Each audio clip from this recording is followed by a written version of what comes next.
ગીતામાં લખ્યું છે, જે સમયે કોઈ સમસ્યા જન્મ લે છે તો એની સાથે તેનું સમાધાન પણ જન્મ લે છે.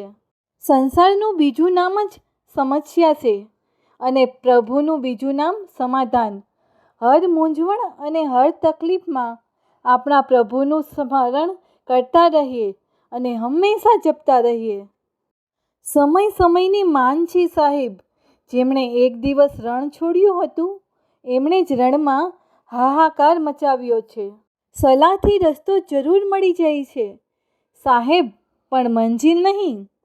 મંજિલ તો પોતાની મહેનતથી જ મળે છે. જીવનમાં ત્યાં સુધી જ નમવું જ્યાં સુધી સંબંધોમાં માન અને મનમાં આત્મસન્માન બની રહે.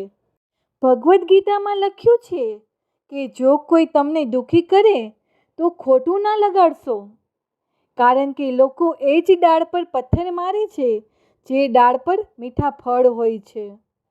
ભગવાન આપણને ક્યારેય સજા નથી આપતા, બસ આપણા કર્મ જ આપણને સજા આપે છે.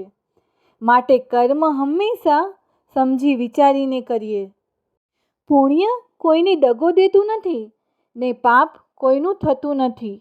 જે કર્મને સમજે છે એને ધર્મ સમજવાની કંઈ જરૂર નથી.